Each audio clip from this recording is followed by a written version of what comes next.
Assalamualaikum warahmatullahi wabarakatuh. Halo semuanya, bagaimana kabarnya hari ini? Semoga kita semua selalu dalam lindungan Allah SWT. Bertemu lagi dengan saya, Bu Endah Wahyuningsih, dan hari ini kita akan mempelajari mengenai aspek kebahasaan dalam puisi rakyat. Aspek kebahasaan dalam puisi rakyat dibagi menjadi 5: kalimat perintah, saran, ajakan, seru, dan larangan. Yang pertama yaitu kalimat perintah atau kalimat imperatif. Kalimat yang berisi atau bermaksud memberi perintah atau suruhan. Biasanya kalimat ini ditandai dengan partikel kah dan lah. Contoh, ambillah kapas menjadi benang. Yang kedua yaitu kalimat saran. Adalah kalimat yang berisi tentang saran kepada orang lain untuk kebaikan orang lain sendiri. Kata penandanya, kata sebaiknya, seyogyanya. Contoh, sebaiknya kita pikir dahulu agar keputusan tepat. Ketiga, kalimat ajakan. Adalah kalimat yang berisi ajakan kepada orang lain untuk melakukan sesuatu atau perbuatan. Biasanya ditandai dengan kata ayo dan mari. Contoh, marilah kita jaga agar lestari. Aspek kebahasaan yang keempat yaitu kalimat seruan. Adalah kalimat yang mengungkapkan rasa hati seperti kagum, heran, senang, dan sedih. Kata penandanya yaitu alangkah, betapa, dan bukan main. Contoh, alangkah indahnya alam Indonesia ini. Wahai pemuda Indonesia, teruslah lestarikan. Yang kelima yaitu kalimat larangan. Kalimat larangan adalah kalimat yang berisi larangan agar orang lain tidak melakukan kegiatan atau hal tersebut. Kata penandanya dengan jangan dan hindari. Contoh, jangan berprasangka buruk kepada sesama. Dalam puisi rakyat tidak hanya ada jenis kalimat saja, tetapi ada juga jenis konjungsi yang sering digunakan. Apakah konjungsi itu masih ingat? Konjungsi adalah kata penghubung. Macam-macamnya ada banyak. Nah, di materi ini akan Bu Endah jelaskan 4 kata penghubung yang sering digunakan dalam puisi rakyat. Yang pertama yaitu kata penghubung tujuan atau konjungsi hubungan yang menjelaskan maksud dan tujuan suatu cara atau tindakan. Kata penandanya supaya, untuk, agar, dan guna.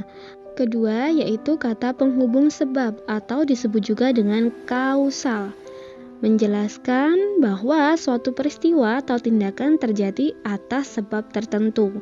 Kata penandanya sebab itu, karena, oleh karena itu. Konjungsi yang ketiga yaitu akibat, yang menggambarkan suatu peristiwa atau tindakan terjadi atas sebab peristiwa lain. Konjungsi yang dipakai adalah sehingga, sampai, akibatnya. Konjungsi yang terakhir yaitu kata penghubung syarat. Konjungsi syarat menjelaskan suatu hal bisa terpenuhi apabila syarat yang ada dipenuhi atau dijalankan.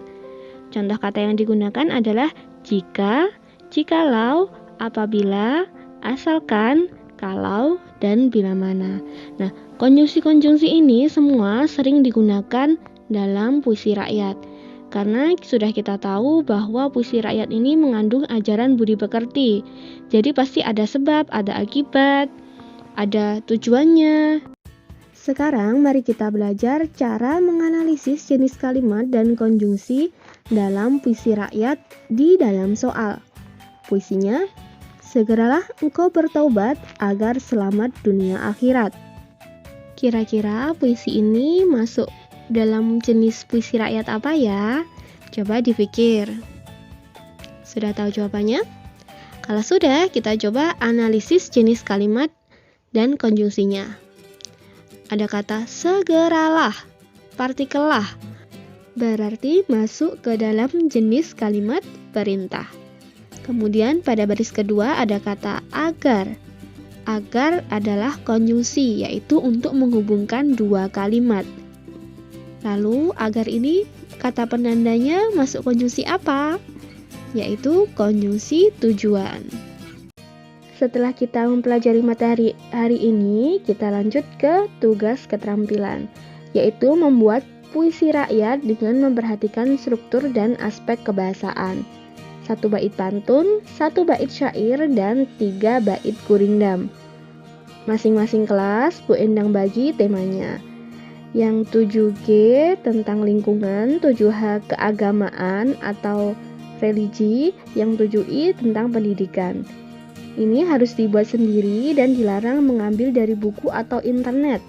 Jika terbukti melakukan kecurangan, maka akan dinilai 0. Dikerjakan di buku tugas, kemudian jawaban dimasukkan ke dalam tautan yang nanti akan Bu Endang kirimkan. Batas pengumpulan terakhir adalah hari ini pukul 21. Dan itulah materi kita hari ini mengenai aspek kebahasaan dalam puisi rakyat. Terima kasih telah belajar dengan Bu Endang hari ini. Semoga ilmu yang kita dapatkan bermanfaat. Akhir kata, wassalamualaikum warahmatullahi wabarakatuh. Dadah.